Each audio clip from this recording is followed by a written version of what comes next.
Boa. Então, assim, primeira pergunta, o que é geopolítica? A Laura falou. Globalização e seus derivados. Olha, tem a ver, viu? Exatamente. Tipo, não é a mesma coisa que globalização, mas tem muito a ver. E nós vamos entender isso. Aliás, no primeiro semestre a gente teve uma aula no núcleo de geografia sobre globalização, né? E, enfim, eu vou tentar disponibilizar de novo para quem não viu, que bastante interessante. A gente falou do Milton Santos, né, da teoria dele sobre globalização nos últimos anos, enfim. Tá, geopolítica, conflitos mundiais no século XXI. Para eu começar a explicar o que é a geopolítica, né, eu vou partir da etimologia, né? O que é etimologia? Né? A origem da palavra. Então, o que significa essa palavra, né? Geopolítica? E ali eu trouxe um conceito, né? Que eu trouxe de um site que chama Etimologia. Compreende a fusão de dois componentes, né? O prefixo geo, que se refere à Terra, né? Por isso geografia, estudo da Terra, e política, né? Que vem daquele políticos, né? Políticos lá do grego, que faz referência, né, ao poder e tudo mais. Então, a geopolítica, né, nada mais é do que o poder, né, sobre a Terra, né? É isso, assim. Essa disputa de poder sobre a Terra, né? A Terra no sentido, tanto no sentido de mundo, quanto no sentido de fato da Terra, né? Do território. E por esse conceito de território, eu vou explicar um pouco melhor daqui a pouco. E aí, eu trouxe essa imagem que eu achei bastante legal, que é o mapa mundi, né? Uma representação do mapa mundi, ou seja, né, de todo o território mundial, como se fosse um tabuleiro de xadrez. Né? Eu não sei se alguém aqui sabe jogar xadrez, mas o xadrez é um jogo que tem tudo a ver com estratégia e com disputa de poder. Você precisa, no xadrez, dominar o tabuleiro como se fosse um território seu, né? Você precisa avançar para cima do território do outro. O jogo começa com as peças como estão ali, divididas em dois lados. E aí, um lado é seu, o outro lado é do seu oponente. Você precisa avançar para o lado do seu oponente para dominar. E isso envolve poder, porque as peças do xadrez têm movimentos e valores diferentes, então, portanto, poderes diferentes. E envolve estratégia também. O que você quer conquistar a cada jogada, né? Eu quero conquistar a rainha, eu quero conquistar uma torre, e para isso eu vou sacrificar tal coisa. Então, esse jogo de estratégia, esse jogo de disputa de poder e de território, né, que está representado ali, tem tudo a ver. A geopolítica é isso, né? Esse jogo, né? A gente pega aquele outro joguinho War, né, que tinha de tabuleiro.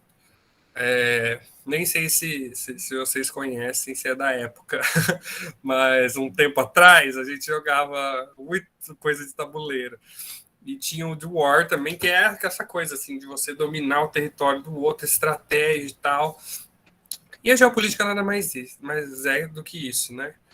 A gente enxergar o planeta, né, e os territórios como um ambiente, um tabuleiro aí de disputas de poder, certo? A partir de, né, como se os países aí, as nações, como se fossem aqui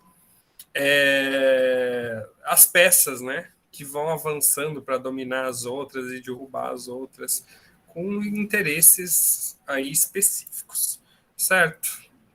Beleza. E aí, uma coisa que é muito importante para a gente entender, e isso vem da geografia, é uma diferença entre região e território.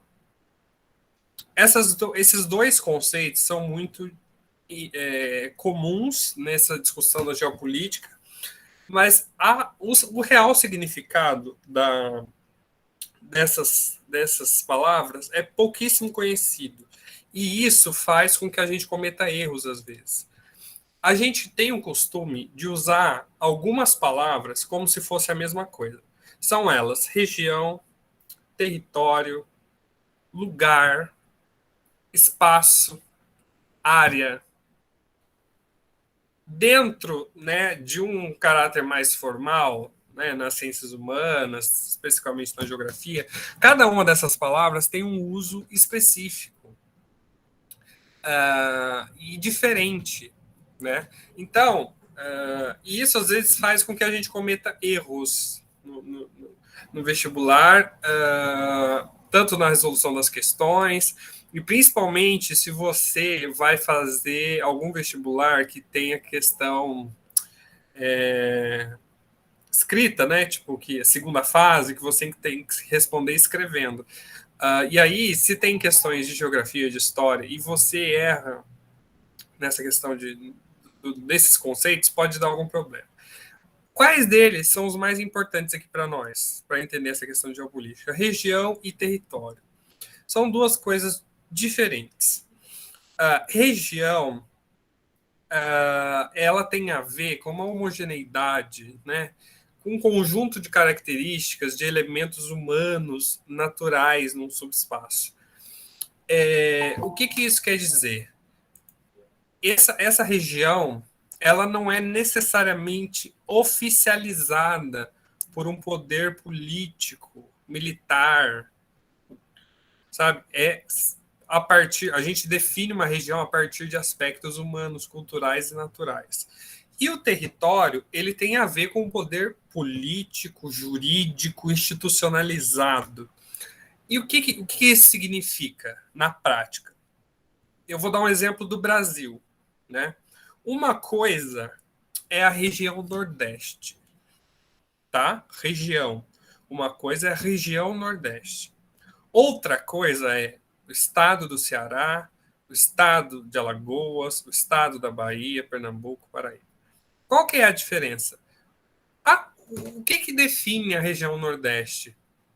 Aí a gente pode dizer muita coisa. A questão do clima é próximo, é parecido.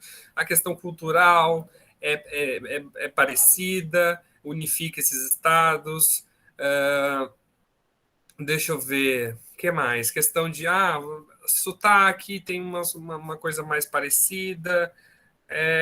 Enfim, história, né? A história desses lugares, dessas localidades elas se cruzam. Tá, beleza. Então a gente tem várias características que a gente definiu que aquilo é a região Nordeste, é uma região ali. Mas isso não envolve uma institucionalização, assim, não é oficializado, não existe um governador do Nordeste, da região Nordeste, não existe tribunais de justiça do Nordeste, não existe deputados que, eu sou um deputado eleito assim pelo Nordeste. Eles até falam assim, mas o deputado é eleito por cada estado, não pela região, certo? Então, região é uma coisa mais subjetiva que a gente tem na mente. A gente cria, ali é a região Nordeste, ali é a região Norte. Ali, por exemplo, aqui no mapa mundi, aqui a gente tem essa região aqui, ó, que é do Oriente Médio, né? Aqui a gente tem a região da África, aqui, ó, região do Oriente Médio. Aqui a gente tem uma região que seria da África subsaariana, né, que a gente diz abaixo do Saara. Aqui tem uma região, deixa eu ver, uma região aqui da Europa escandinava, né, aqui para o norte e tal. São regiões, a gente tem isso na mente implantado já. de coisas que se conectam, né? Regiões que se conectam. Nenhuma dessas regiões é oficializada, tem um governo, tem uma coisa, sabe? Tá. Agora, o território, ele né, envolve relações de poder projetadas no espaço, tanto em um sentido tradicional de dominação, ignora esse tanto, em um sentido tradicional de dominação jurídico e político. Ou seja, o Estado de São Paulo é um território. Porque o Estado de São Paulo tem uma fronteira definida bonitinha. A partir dessa fronteira, a gente tem um governador, que hoje é um cidadão chamado João Dória, tem um tanto de deputado estadual, tem um Tribunal de Justiça do Estado de São Paulo, a gente tem universidades que são do Estado de São Paulo. Então, se você mora aqui, você é responsabilidade do Estado de São Paulo. Assim como os estados do Nordeste tem o governador da Bahia, o governador da Paraíba, do Ceará, pá. E aí, isso, assim como tem, cada um tem as suas assembleias legislativas, com deputados estaduais, tem seus senadores. Então é uma coisa, tem os tribunais de justiça, aquela coisa dos três poderes que a gente viu em sociologia, cada um vai ter, né? Então é uma coisa jurídica e política institucionalizada. Então você vai ter um governo. Isso não só para estados federativos, né, gente? Para países também. Então, por exemplo, você vai ter um governo dos Estados Unidos, presidente, deputado, senador, tal, Suprema Corte. Então, os Estados Unidos é um território, né? Território americano, lá na América do Norte, um território que tem seu governo, que tem seu modelo político, tudo mais. É um território. Assim como, né, a Arábia Saudita, o Irã, o Afeganistão, o Iraque, a China, a Rússia, são territórios, têm a sua institucionalidade. Que não temos, por exemplo, um governo do Oriente Médio, um governo, né, um tribunal do Oriente Médio. Tá. Certo? Ficou clara essa divisão do que é região, do que é território? Então, assim, vamos ficar atentos para compreender isso e para não errar também na hora de definir uma coisa. Se uma área, né, um espaço ali, se ele é um território ou se é uma região, certo? Tem uma questão burocrática, oficial, né? Se é institucionalizada ou se não é. Beleza. Espero que isso tenha ficado claro.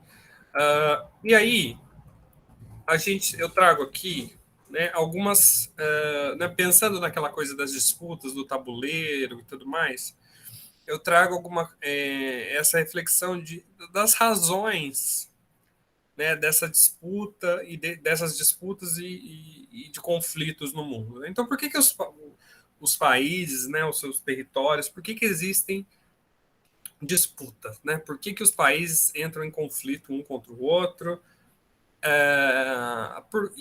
Portanto, a gente estuda geopolítica, né? Então, assim como o nome geopolítica introduz, os conflitos mundiais são disputas de poder, óbvio, né, gente? Poder. Todo mundo quer, né? Um quer derrubar o outro, e disputa de poder cria-se aí, né, diversos conflitos. E aí, qual que são a origem desses conflitos? Por quê? Né? Da onde que a pessoa começa a disputar uma com a outra? Aí, as razões são das mais diversas. Eu coloquei alguns exemplos aqui, mas a gente não se limita a isso, né? E também, um conflito, ele dificilmente vai ter uma só dessas características, sabe? Então, aqui, eu trouxe, por exemplo, que os territórios, né, os países, podem entrar em disputa por razões econômicas, né, por questão de dinheiro, de riquezas, por questões territoriais, né? Então tem aquele território ali, um país, eu sou um país, por exemplo, eu sou a Rússia, a Rebeca é os Estados Unidos. Aí a Rebeca fala assim, não, mas essa ilha que tem ali é minha. Aí eu falo assim, não, mas é minha. Eu tava lá primeiro. Mas aí a Rebeca fala, mas eu tenho uma base militar lá. Aí eu falo, mas você não devia ter a base militar lá, porque isso aí era meu há muito tempo atrás. E aí começa, né?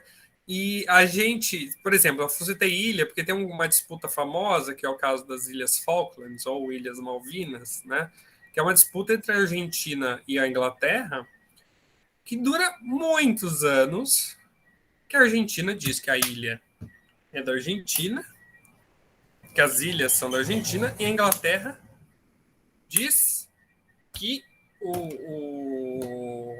a ilha é da Inglaterra. E aí começa a treta. Então, a disputa territorial, né? Teve a anexação da Crimeia lá, com a Ucrânia também, lá para 2014. Então, essas disputas. Esse lugar é meu, não é?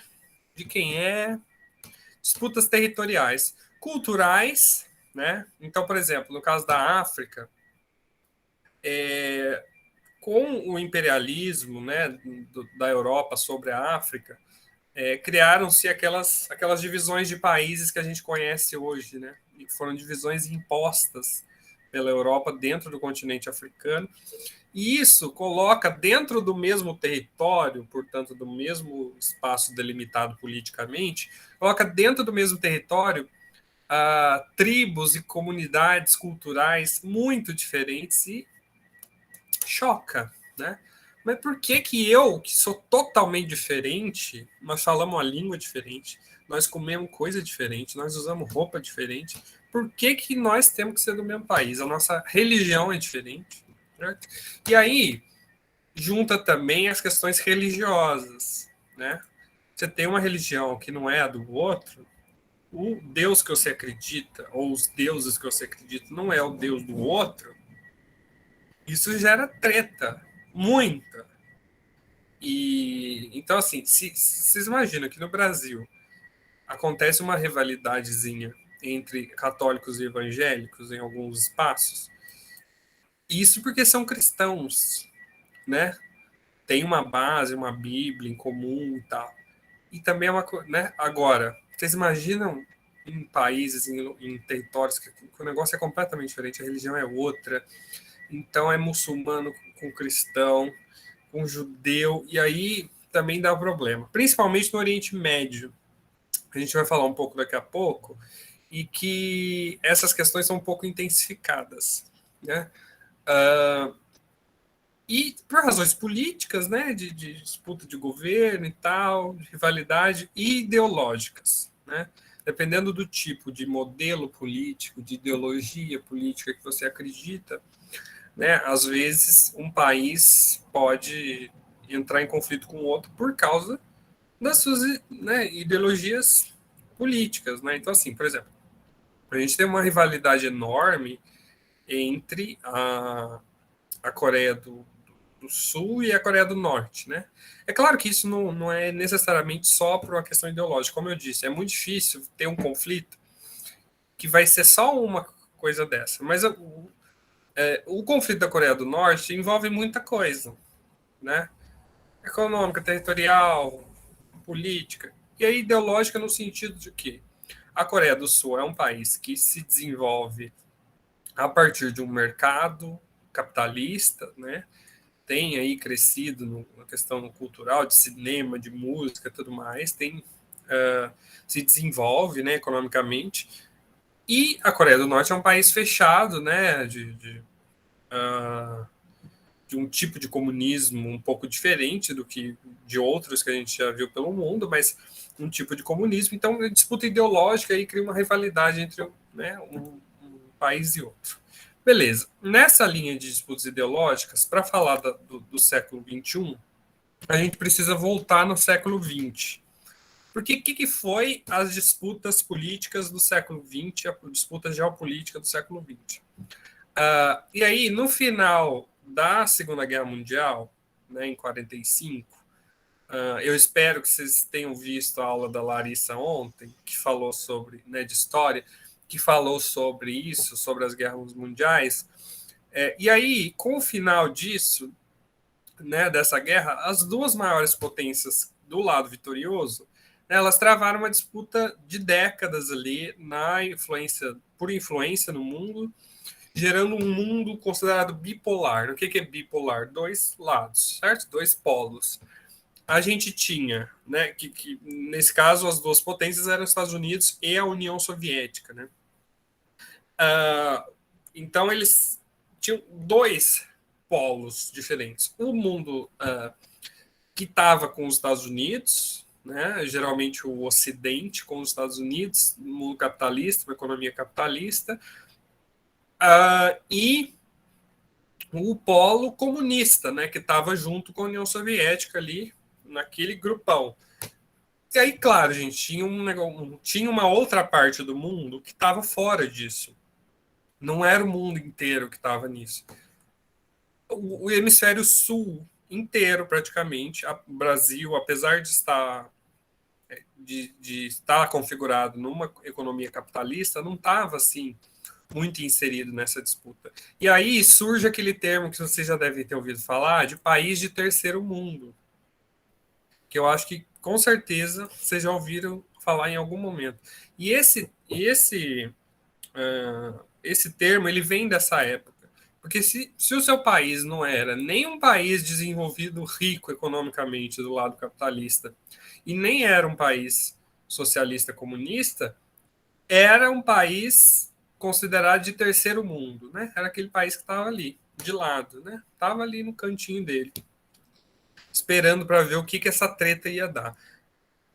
E aí, essa disputa dos Estados Unidos e da União Soviética, né? Eles disputaram aí territórios, né? Tentavam um avançar sobre o outro, né? Aquela coisa do tabuleiro de xadrez.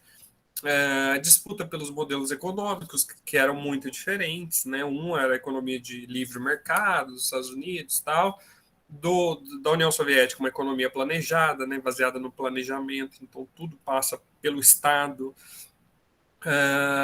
E aí disputa política por influência, e aí eles participaram também das chamadas corridas armamentistas e tecnológica, espacial, corrida armamentista e corrida espacial, em que ambas as duas potências ficavam produzindo. Eu produzi um míssil aqui maior do que o seu. Eu fiz aqui um satélite muito mais foda do que o seu. Sabe aquela coisa do Chaves, quando o Chaves estava com o brinquedinho dele, assim. E aí vinha o Kiko, olhava, opa, ia lá dentro, voltava com um brinquedo muito mais legal. Era isso, assim. Nossa, um via e falava, olha, os Estados Unidos está com um satélitezinho ali, vou lá e vou fazer um negócio mais legal. E aí, por exemplo, teve muitos avanços nessa época. A União Soviética chegou a lançar o primeiro homem ao espaço, Yuri Gagarin. Os Estados Unidos criou a NASA nessa época. A União Soviética também lançou o primeiro satélite, né, que foi o Sputnik, em órbita. E isso terminou assim, entre aspas, né, mas quando os Estados Unidos chegou lá em 1969 com o homem na Lua. Olha o que eu posso fazer. Aí você fala assim, qual que foi o avanço para a humanidade? O que a gente ganhou de benefício com o homem chegando na Lua? Não é essa a questão para eles. A questão para eles era falar: eu sou foda, eu posso. Então, você lançou um satélite? Você lançou um satélite? Foda-se, eu vou fazer um negócio mais foda do que você. Aí tá, vamos fazer lá Apolo 11. Vamos mandar o homem na Lua e qual que é o mais importante da disputa de poder? Vamos colocar uma bandeira dos Estados Unidos na Lua. Salvou o mundo, né? Melhorou a vida, as pessoas que estavam passando fome pararam de passar fome. Pô, botou a bandeira dos Estados Unidos na Lua. Que demonstração pura de poder, de influência, de eu sou foda. Que é maior coisa que essa? Botar uma bandeira minha na Lua. Pra quê? Pra nada. Pra nada. Mas nesse contexto de disputar poder, disputar influência, né, de ser influencer. Então era isso. O século XX quase que inteiro, né? Quase que inteiro não, vai. Mas metade aí, do 1945, né? quando acabou a Segunda Guerra, até o início dos anos 90, porque em 89 cai o Muro de Berlim, em 91 acaba a União Soviética, beleza, acabou esse período. Mas era isso, então assim, teve um momento, em 1962, que foi a crise dos mísseis, que a disputa foi quando mais se acirrou o negócio. Os Estados Unidos colocou ali uma base de mísseis lá na Turquia, perto da União Soviética, apontada, e a União Soviética colocou em Cuba, apontada para os Estados Unidos. A crise dos mísseis, né? Opa, se eu disparar aqui, o outro dispara lá também, ia virar um negócio louco. E aí, tanto que os presidentes da época, né, o Kennedy e o da União Soviética, que agora me fugiu o nome, vocês me perdoem, mas fugiu o nome, e eles negociaram e falaram, não, vamos parar com isso porque não está dando certo, o negócio está esquentando demais. E aí, beleza, retiraram esses mísseis, não aconteceu nada. E não teve enfrentamento direto da União Soviética com os Estados Unidos. Por isso, Guerra Fria, certo? Mas vocês já devem ter visto aí em história, mas só para a gente contextualizar da onde que o nosso momento começa, certo? E aí, como eu falei, no começo dos anos 90, acaba a União Soviética, né? Se desfaz, volta a ser Rússia, volta a ser Tchecoslováquia, né? A Tchecoslováquia que divide, vira República Tcheca, República Eslovaca, Sérvia, Bulgária, enfim, se esfacela tudo, abre-se para o capitalismo, e aí a gente vive, começa um mundo globalizado, né? A gente, né, um mundo capitalista, como tal qual a gente conhece hoje. Né? E aí a gente chega aí no momento que a gente está. Que não ficou mais calmo, né? Apesar, acabou a disputa, a União Soviética se esfacelou, agora vai ficar tudo calmo. Não, né? Porque aí, ao invés de serem dois disputando, são vários, né? Você cria um monte de gente querendo o seu espaço, né? O seu espaço de poder no mundo. E aí vira esse mundo, né? Globalizado, dentro de uma economia capitalista. Claro que com exceções, né? Cuba continua num modelo socialista, Coreia do Norte e tal. A gente tem essas exceções, a China também tem um aspecto muito particular, mas enfim. E aí eu trouxe esse gráfico aí do Estadão que mostra os nossos últimos anos, né? De 2000 a 2017, né? O mundo está menos pacífico do que uma década atrás. Mostra índice global. Aqui está escrito errado, né? O Estadão errou, seria 2017. Então a gente vê o número de conflitos notáveis registrados. Tal. Aqui no começo, ó, vocês veem que em 2001 sobe, né? Lembra 2001? 11 de setembro de 2001, lembra disso? Sobe o número de conflitos, depois dá uma quedinha, top, top, top, e aí, a partir de 2010, também começa. Olha aqui, nós estamos caminhando muito bem enquanto humanidade, né? E aí, tem vários conflitos acontecendo no mundo, inclusive hoje. Tá. Disso que a gente vai falar agora, né? Conflitos. E disputas geopolíticas atuais. Ignorem um ozinho aqui também, geopolíticas atuais. E aí, eu queria que se alguém pudesse falar para mim, dar um exemplo de conflito geopolítico que vocês conhecem, assim, atual, assim, que vocês ouviram falar, já vi no jornal uma treta nesse lugar aí, uma guerra por aí. A Maria Letícia mandou aqui. Está acontecendo no Taiwan, a questão de disputa territorial, né? Verdade. Algum outro conflito que vocês lembram, assim, assim, durante a vida de vocês, não é coisa do passado, não. Mas assim, me mandem, por favor. Eu quero na minha mesa. Israel e Palestina, Giovana. Israel e Palestina. Exatamente. É uma disputa que é essencialmente, apesar de muita gente achar que por ser no Oriente Médio é religiosa, é uma disputa que também tem seu caráter religioso, mas é essencialmente territorial. Beleza. Algum mais, gente, que vocês lembram? além esse exemplo muito bom, é um dos mais atuais e um dos mais importantes, assim. Algo mais, algo mais. Se alguém mandar o outro, eu sossego. Outro exemplo. Qualquer coisa, gente. Algum conflito aí, alguma treta a nível mundial, assim. Aqui a gente tem na imagem, a gente tem até alguns exemplos, né? A gente tem a bandeira dos Estados Unidos aqui, o presidente, né, que seria o Obama, Japão e China, né? Vocês veem que os Estados Unidos e Japão tá meio que de um lado, China tá meio que de outro. Afeganistão. Bom, Giovana. Afeganistão também, caso recente aí, Estado Islâmico. Bom, eu vou chegar nisso já já para a gente desdobrar um pouco mais alguns desses exemplos. Primeiro caso que eu acho muito importante vocês terem em mente, que é o que muita gente gosta de chamar de a nova Guerra Fria, o novo capítulo da Guerra Fria. Sempre vocês vão ver gente falando, será que a Guerra Fria está começando de novo? Que é uma disputa entre os Estados Unidos e a China, né? A China que tem, né, muita.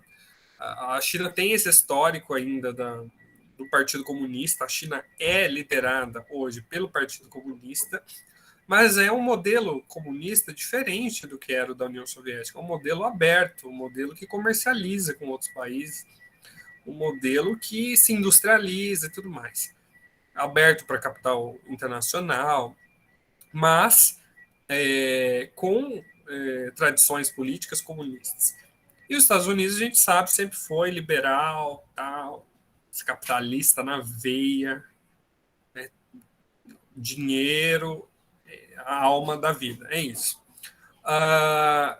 E hoje, os Estados Unidos e a China têm relações, porém é uma relação conturbada, que as pessoas se relacionam muito com a Guerra Fria. E aí, as origens disso são políticas, né, pela história aí da União Soviética, né, que a China era um parceiro já comunista da União Soviética, de ordem econômica, ideológica, por causa do capitalismo, por causa do capitalismo, socialismo, e territorial também, porque envolve né, onde que esses países vão instalar suas empresas, né, suas bases militares, enfim. Eu acredito, gente, que nessa questão das origens, as origens são diversas, mas tudo passa pela ordem econômica. Eu acredito, tá? É uma linha, vocês não precisam concordar comigo. Mas eu, particularmente, acredito que tudo passa pela ordem econômica. Tem um conflito ali que é religioso. Mas tem um quesinho de dinheiro por trás, sabe? Tipo, mas eu não tal país ali não concorda com o outro porque um é de direita, o outro é de esquerda.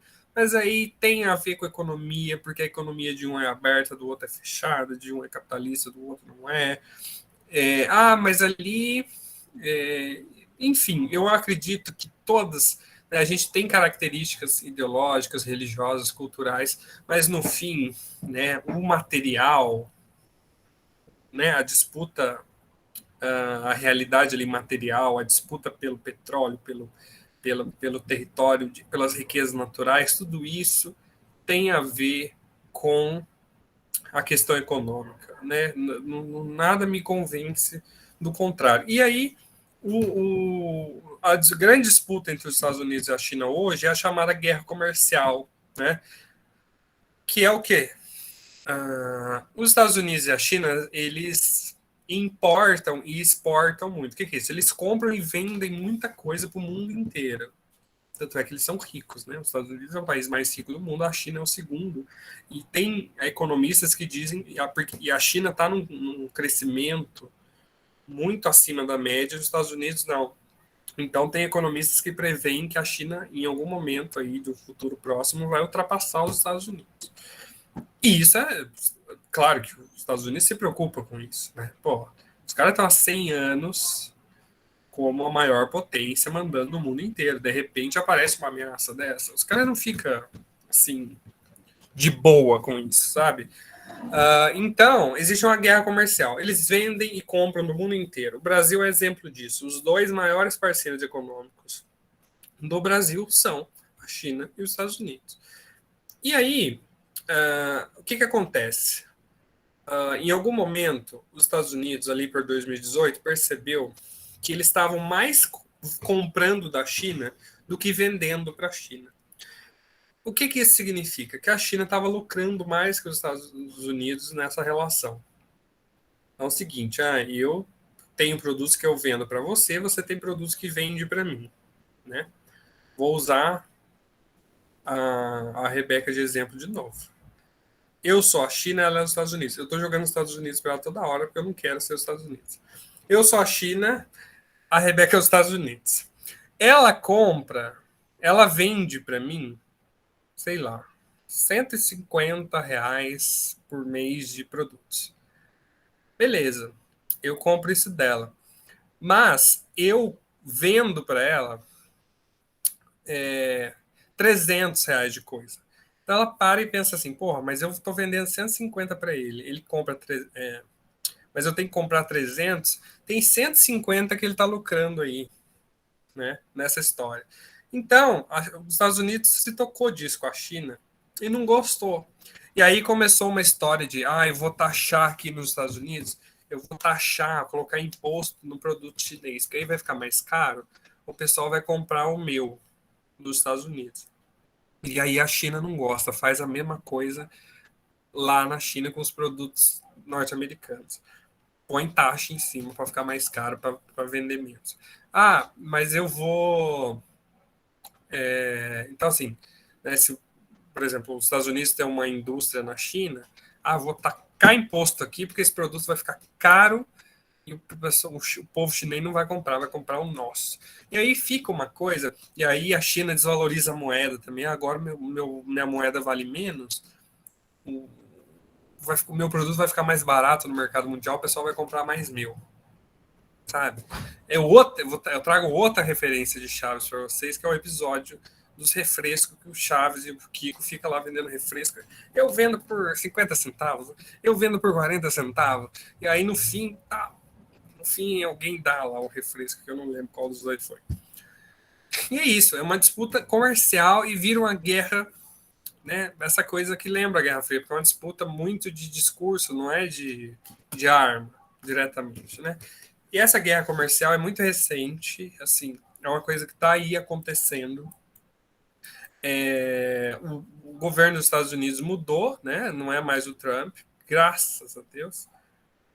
Não que o outro seja um anjo, gente, mas, pô, Joe Biden aí, o cara tá lá, mas isso não significa.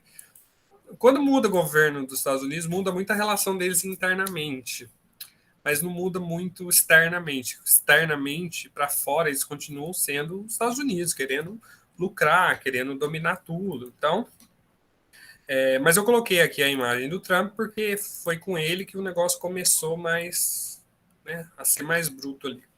Beleza, então fiquem atentos nisso dos Estados Unidos e da China, nessa relação. Isso está diariamente nos jornais, é uma coisa que tem a ver. Aí a Giovana mandou aqui. Por isso que hoje em dia os produtos da Shopee e AliExpress são tão baratos. Pode ter a ver, o Giovana. Tipo, eu não vou dizer para você que necessariamente tem a ver, porque eu não conheço, eu não sei da onde que vêm os produtos da Shopee e da AliExpress. Mas pode ter a ver, tipo, pode ter a ver, porque eles.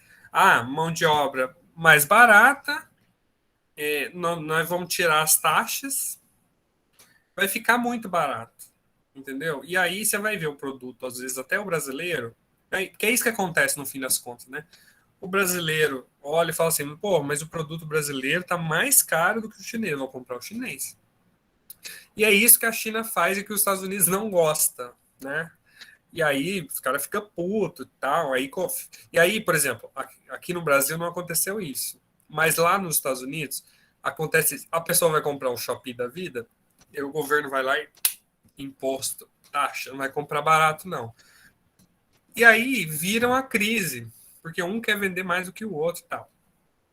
E aí a Maria Letícia mandou, se o Biden fosse tão bonzinho, ele já teria tirado o embargo de Cuba. Então, exatamente. É por isso que eu falei que na política externa não muda tanto assim. Eles continuam sendo quem eles são, né? É por isso que e isso tem a ver com a música que eu trouxe no começo da aula, que fala assim, aviso americano, eu não acredito no Obama, entendeu? Por quê? Porque o Obama tinha aquela pose de progressista, Nobel da Paz, não quero guerra, tal. Só que no fim das contas, bombardeou meio mundo, né? Então, assim, aviso americano que eu não acredito no Obama quer dizer que, assim, legal que vocês têm uma vice-presidente mulher negra. Pô, que legal. Só que, assim, sabe, vocês vão parar de bombardear tal país que vocês não concordam, né? Acho que isso é uma grande questão. Beleza, gente, essa questão dos Estados Unidos e China é uma coisa que a gente tem que ficar muito atenta, porque tem a ver com a nossa política, entendeu? Então, assim, sempre tá saindo no jornal assim, o Brasil deixou de vender carne para a China e tal. Isso pode afetar o preço da carne aqui, pode ficar mais barato e tal. Vamos ficar atento nisso, isso é importante para tudo, assim, para nossa vida no geral.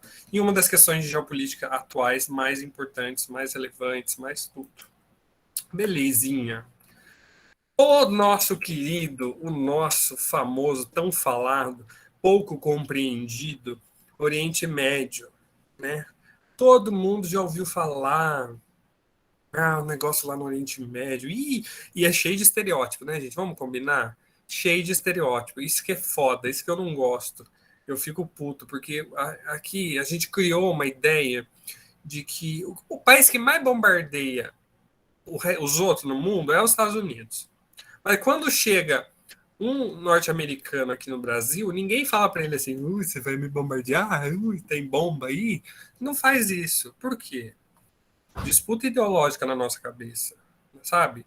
Porque para nós o americano é legal, o norte-americano é estadunidense, legal, faz filme. Pá, pá. E aí chega um árabe aqui, né, um muçulmano, e aí a galerinha fica. Tem bomba, vai explodir, aquelas piadas de 2005, né? Pô, não é assim, né? Mas beleza. Mas lá tem muito conflito, isso é fato, muito conflito. E de várias, e aí, né, na questão de conflitos religiosos, é o lugar que mais nos remete. Assim, onde tem conflito religioso, a gente pensa, a gente pensa lá no Oriente Médio. E por quê? Porque tem mesmo, né? Mas é o que eu disse. O conflito religioso ele não é mais a essência do negócio. É muito mais política territorial, econômica, né? E aí, como já mandaram aqui, né? Que foi a Giovana que mandou, Israel e Palestina. Primeiro, o que aconteceu, gente? Final da Guerra Fria, resumindo para não me alongar muito. Final da Guerra Fria, não. Final da Segunda Guerra Mundial. Judeus, Holocausto, nossa, tragédia humanitária. Hitler fez aquilo tudo que a gente sabe com os judeus. Judeus, meu Deus, não tem lugar para ficar, não tem um país para viver em paz depois dessa tragédia e tal. Beleza. Aí vão para a ONU e tal. Vamos criar um Estado de Israel para os judeus viverem. Ótimo. Beleza. E aí, esse Estado de Israel vai ser no lá próximo dos palestinos, né, da onde os palestinos vivem. Beleza. E aí, em 1946, logo após o final da Guerra Fria, esse aqui era o laranja aqui, gente, era o território da Palestina. Presta atenção. Isso aqui era a Palestina, onde viviam os palestinos, os árabes palestinos. 1946. Aí cria-se Israel. Aqui, ó, 1947. Já, tá vendo que já esse cone aqui de baixo já foi todo para Israel? Vocês acham que isso é um processo tranquilo, né? Vocês imaginam? Então chega aqui, por exemplo, vamos supor que acabou a guerra, Segunda Guerra Mundial agora, os judeus não têm para onde ir, a gente fala, pô, eles precisam ter um lugar para ir. Aí chega a ONU e fala assim, olha, mas vai ser o Estado de Israel, país dos judeus, vai ser aí no fim vai ser no sul do Brasil. Então você pega o Santa Catarina, Paraná e Rio Grande do Sul, agora é Israel.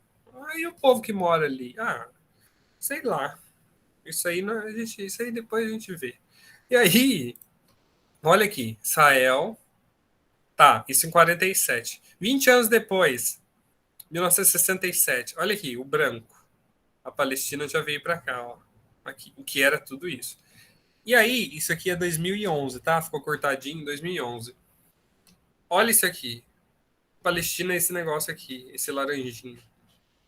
Então, Israel, financiado pelos Estados Unidos, sempre. Né? Então, a guerra territorial, tudo bem que a gente fala, tem caráter religioso, porque os judeus são judeus, afinal, e os palestinos são árabes, são muçulmanos, né?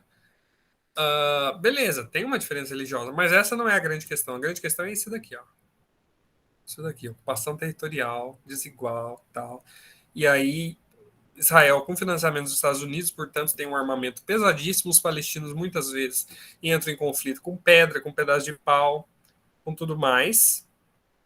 E cria aqueles conflitos que a gente vê. A guerra na Síria também é um episódio muito importante, que já está aí durando mais de 10 anos, vocês têm que prestar atenção. Esse cara aqui, que é o Bashar al-Assad, que é o presidente lá da Síria, né? Ele não concorda aí com, tipo, ele não é alinhado com os Estados Unidos. Os Estados Unidos começou a armar rebeldes para derrubar o cara, começou a armar inclusive o Estado Islâmico para derrubar o cara, e não conseguiram ainda. Por quê? Porque o cara tem apoio da Rússia, que também é uma superpotência. E aí, nessa disputa de poder, de querer a Rússia apoia o Assad, os Estados Unidos apoiam, um vai armando o outro, então a Rússia manda arma pro cara, os Estados Unidos mandam arma para quem quer derrubar o cara. Nisso, o país está devastado, faz 10 anos. Por quê? Porque os Estados Unidos é bonzinho, acha que o Assad é ditador. Não, porque tem petróleo lá. Vamos ter clareza, certo? Então, um episódio muito importante para a gente ter noção. Irã versus Arábia Saudita, que é um caso muito interessante de dois países do próprio Oriente Médio que vivem em rivalidade. E aí tem uma questão religiosa muito forte envolvida, que é a questão dos xiitas e dos sunitas. Vocês já devem ter ouvido falar nisso. Aliás, eu, um tempo atrás, criei um Instagramzinho para falar umas coisas do Oriente Médio. Eu postei 3 vídeos, nunca mais postei nada. Porque eu não sou bom com essas coisas. Mas tem um videozinho lá que em 2 minutos eu explico a diferença entre sunitas e xiitas. Eu vou tentar mandar para vocês isso. Que é uma coisa muito rápida, mas basicamente é uma interpretação diferente do Alcorão, né, que é o texto, o texto sagrado deles lá. E aí o Irã, ele é liderado pelo Ayatollah, que é esse cara aqui. E eles têm uma visão que eles são xiitas. O Irã é um grupo é um país que tem população persa e de religião muçulmana xiita. Tá? Vocês não vão entender isso agora, mas eu vou mandar o meu vídeo para vocês, vocês vão entender. E aqui é uma outra interpretação. É a mesma religião, mas eles vêm de outra coisa. Aqui são os árabes. Aqui é persa, aqui é árabe, sunita, né? E aí eles entram em conflito por causa disso, tal. Eles não concordam. Um acha que o texto que Deus falou desse jeito, que o Muhammad, né, que é o Maomé, falou uma coisa, os outros acham que é outra coisa. Cria essa crise aí. Mas, para além disso, tem disputa territorial, econômica e tal. O Irã, né, dos xiitas, é mais próximo da Rússia também, e a Arábia Saudita, sunita, mais próximo dos Estados Unidos, e assim vai. Aqui tem o caso mais recente do Afeganistão, que há alguns anos atrás os Estados Unidos tinha derrubado o governo do Talibã. O Talibã é um grupo também aí muçulmano ultra radical que é contra os direitos das mulheres, que eles vivem armados e tal, são muito radicais. E eles tinham poder no Afeganistão. A partir da guerra do Iraque, lá depois dos 11 de setembro, os Estados Unidos colocou tropa, derrubou o Talibã. Agora, né, que o governo Biden assumiu e começou a retirar tropas do Afeganistão, e com isso o Talibã voltou ao poder. Né, eles sempre aparecem nos espaços de governo com armas, com essa demonstração de poder, tudo homem, mulher não pode estudar, mulher não pode isso, não pode aquilo. Então, essa demonstração de poder, eles estão sempre falando de Deus, né, do Alá, enfim, essas coisas aí, eles sempre com arma, né? Então, assim, vocês imaginam que inferno viver num lugar em que os políticos, homens, vivem fazendo propaganda de arma e falando que Deus que representa Deus e que Deus é tudo, é Deus que está orientando ele e fica fazendo arma toda hora. Vocês imaginam que inferno? Vocês conseguem imaginar? Eu não faço nem ideia de como deva ser ruim estar num lugar que as pessoas têm que conviver com isso. É claro que em níveis diferentes, né, gente? Assim, lá o negócio é mais assim, a gente tem um gostinho, né?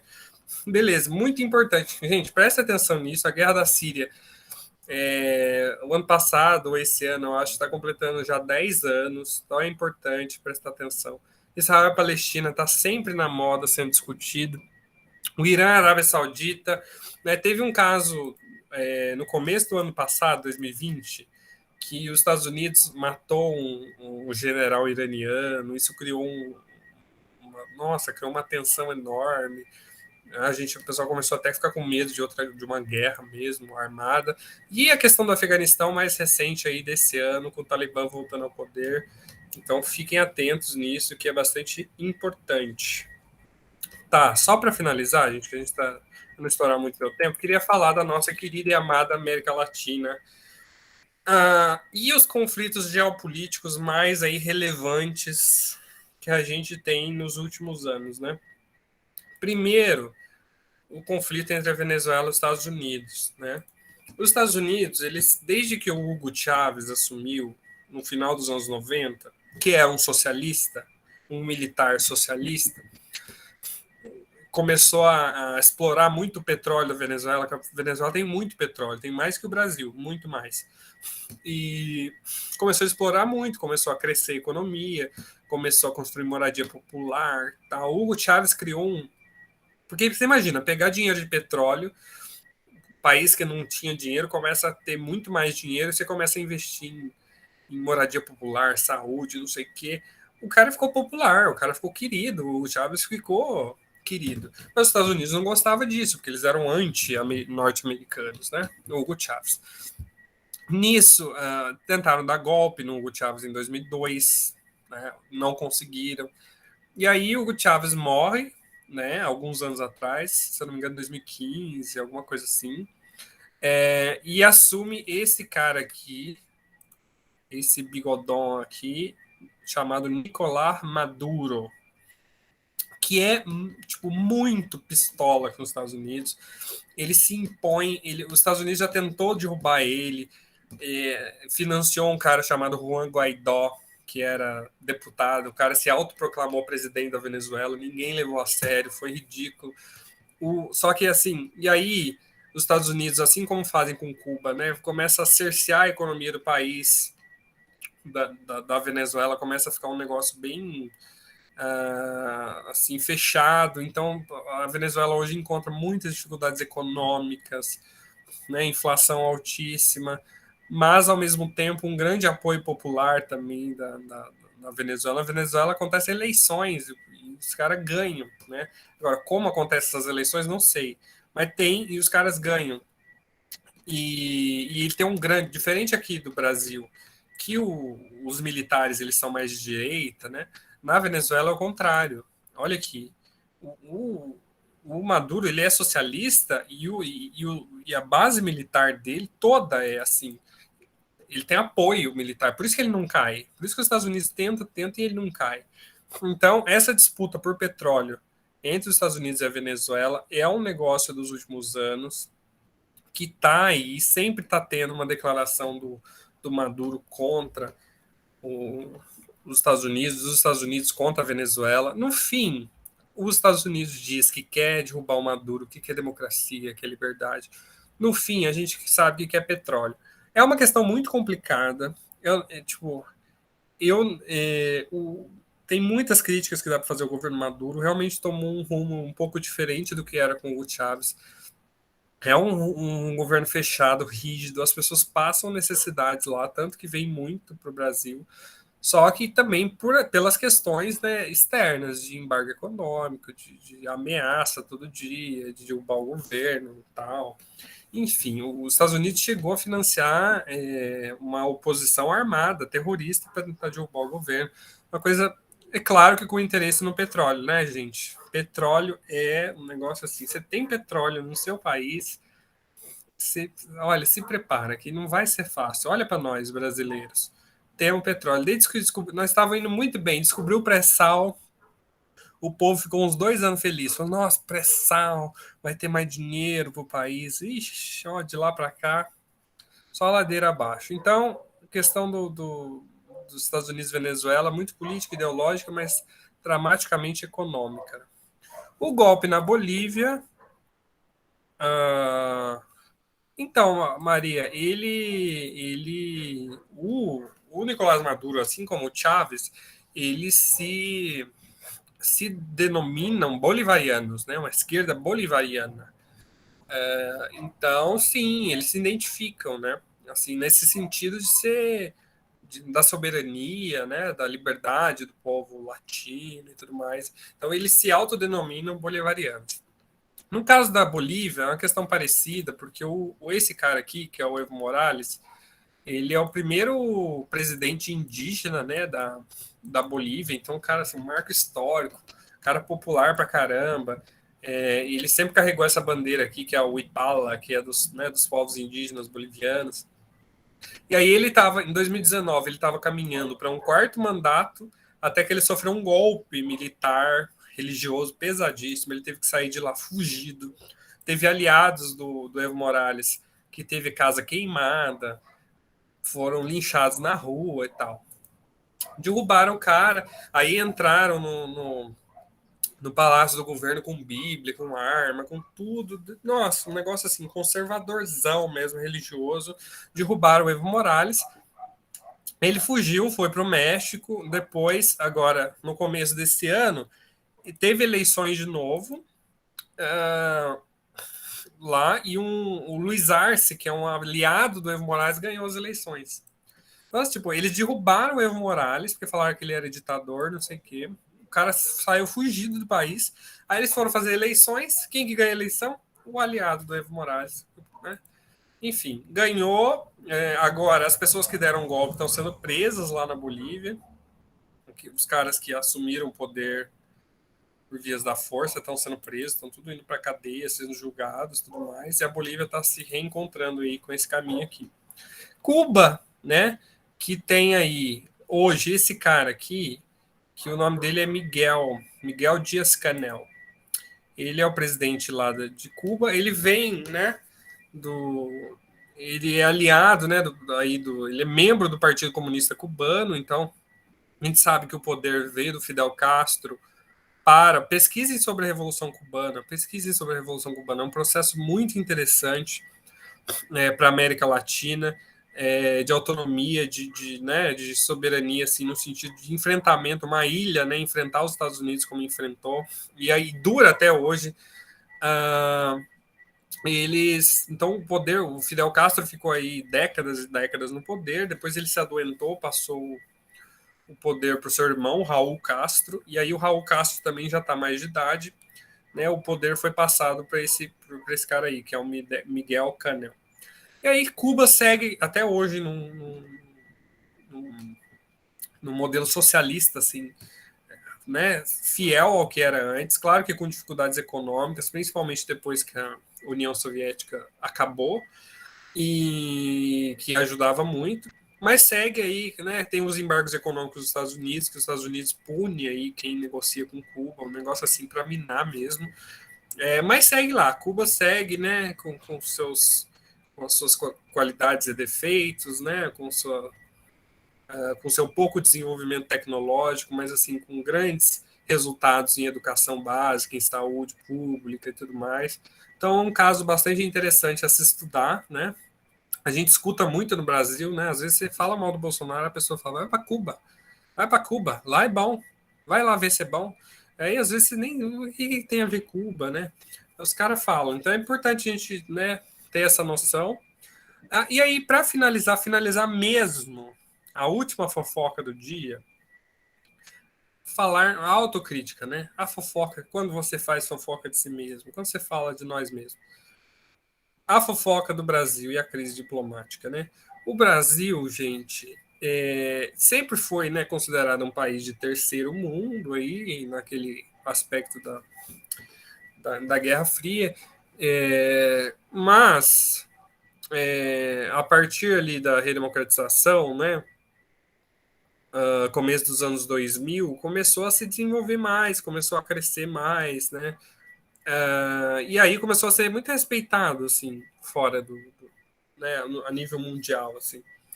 No começo dos anos 2000, então teve uma época aí, lá para 2010, 12, mais ou menos, o Brasil estava entre as 7 maiores economias do mundo, né? Então, assim, a gente tinha Ciências Sem Fronteiras, exportava cientistas, exportava gente para estudar fora e tal.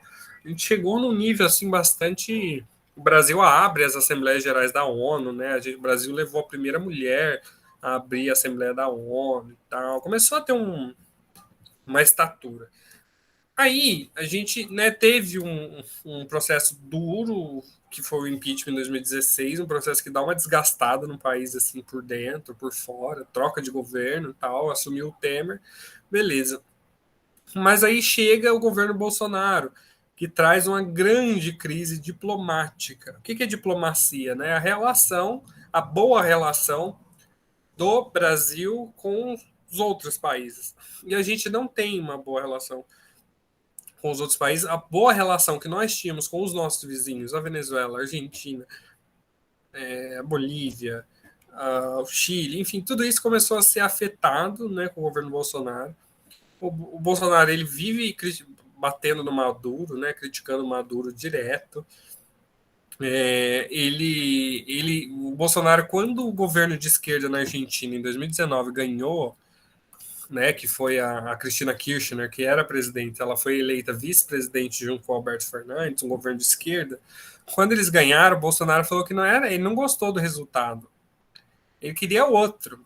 E ele falou que não ficou feliz, não. E ele não foi na posse. Isso gera, tipo, a Argentina é um dos maiores parceiros econômicos, políticos do Brasil. Isso gera meu Deus, um desgaste, sabe? Tipo, que o presidente do Brasil tem que dar palpite em quem que vai ganhar a eleição na Argentina? Dá palpite. E aí fala mal de Cuba, fala mal da Venezuela, fala mal da Bolívia, fala mal da China, que é o maior parceiro econômico. A China criou o vírus, não sei o quê. A vacina chinesa eu não quero. E aí vai criando, né? E aí dedicou todas as suas energias a esse cara aqui. Olha que bonito, levou uma camisa e tal. Todas as energias dele. Eu quero ser amigo desse cara. Beleza, tinha uma relação mais ou menos agradável ali com os Estados Unidos. O Trump perdeu. Bolsonaro faz o quê? Volta a falar que não era o resultado que ele queria. Que ele não queria que o Biden ganhasse. Olha, gente, vocês imaginam um presidente do Brasil chegar e falar numa eleição dos Estados Unidos: eu não queria que esse aqui ganhasse. Com que cara que você aparece para conversar com o cara depois? Para chegar e falar assim: olha, nossa, que legal, vou visitar o seu país, vou lá conversar com você, mas eu falei no jornal que eu não queria que você ganhasse. É um negócio assim que de diplomacia, isso não se faz, sabe? Um chefe de Estado não se faz. Enfim, isso tem criado para nós, na geopolítica mundial, grandes problemas. O Brasil hoje, ele não é grande aliado de ninguém, né, a nível assim, é levado a sério por muito poucos, né? Porque principalmente na questão da pandemia, né? Porque é um país que, inclusive, se você pegar um mapa tem um mapa da União Europeia que é de países que eles mais, tipo, é assim, Os países que estão em azulzinho nesse mapa é os países que estão de boa para eles receberem turistas. Tem os laranja, amarelinho e tem o vermelho. Amarelo, amarelo, laranja e vermelho. O vermelho é o país que eles menos querem receber pessoas. O Brasil tá vermelho lá. Porque eles consideram que tá terra sem lei aqui. Porque, tipo, os caras demoraram para se vacinar. O próprio presidente faz propaganda contra a vacina, né? E aí teve a questão da ONU agora, esse ano, a Assembleia Geral da ONU, que o Bolsonaro foi, ele não pôde entrar no, no restaurante lá em Nova York para comer, comeu pizza na calçada, porque não tinha comprovante de vacinação para entrar e lá eles cobram. Enfim, gente. Tem gente que concorda com isso, tem gente que não concorda. Eu acho que isso cria crises diplomáticas aí para o Brasil. Nós não estamos bem, na minha avaliação, a nível mundial. Mas eu acho que esses casos aí da Venezuela, dos Estados Unidos, é bom a gente estar atento, do golpe na Bolívia, porque isso está se desenhando agora, as eleições teve esse ano na Bolívia. Cuba, né, a gente está sempre acompanhando. E o Brasil, né? Prestar atenção. O Brasil nem é tanto uma questão de vestibular, né? Porque não vão cobrar muito isso, né? Tipo, vou cobrar que você resolva questões sobre a crise diplomática do Brasil no governo Bolsonaro, sempre que o governo está aí, né? Não vai ter, mas mais para a gente estar atento na nossa vida. E aí, enfim, essa aula, eu até brinquei com essa coisa de fofoca, mas é no sentido mais de citar mesmo, porque eu não teria tempo. Cada questão dessas aqui, cada conflito desses, eu poderia ter uma aula inteira para falar, cada um desses, mas a gente não tem tempo. Então, eu trouxe, assim, citando, trazendo, relembrando os conflitos e as disputas que são bastante relevantes, para que vocês fiquem, né, atentos aí, né, e deem uma atenção maior na questão de atualidades para o vestibular, mas para a vida também, né, gente? É bom a gente saber o que está acontecendo no mundo, com o nosso país, com o nosso povo. E aí tem algumas dicas que eu posso dar para vocês. Eu vou mandar o meu vídeo influencer de uma página que eu nem mexo mais, tá? Mas eu acho que ajuda para explicar a diferença entre os xiitas e os sunitas, para quem quiser entender. E no caso de Cuba, que eu falei, tem um documentário na Netflix. Eu lembrei agora, na verdade, por isso que eu não coloquei no slide. Chama Cuba e o Cameraman. Cuba e o Cameraman, que é um documentário que um cara, um jornalista, ele visita Cuba várias vezes durante as décadas aí. Aí ele vai em 1960 e pouco, grava tudo que ele visitou lá. Beleza, depois ele vai em 1970 e pouco, grava de novo. 80 e pouco, grava. 90 e pouco, grava. Aí a última vez, se eu não me engano, é 2015. E todas as vezes que ele vai, ele grava, ele filma, ele visita a casa das pessoas, conversa com as pessoas. Então nessa questão de Cuba que a gente costuma entender, a gente mais ouve falar de Cuba do que entende de verdade. Então, vocês, né, dá para entender de fato como que as coisas são lá, como que as pessoas viviam lá, como que era com a União Soviética, como ficou depois, como que era com o Fidel Castro, como ficou depois que o Fidel Castro saiu. Então, eu acho que isso tudo dá para, como é a saúde de lá, tipo, se melhorou, se piorou, se é, enfim, como é a vida do povo, se o povo foge muito, se o povo gosta de lá. Eu acho que isso é um documentário muito legal. Dá para vocês terem uma boa ideia do que acontece em Cuba, assim, de fato, né, de quem estava lá dentro. E, enfim, eu vou, né, disponibilizar, como sempre, a gravação. E obrigado vocês que apareceram. É isso, porque sábado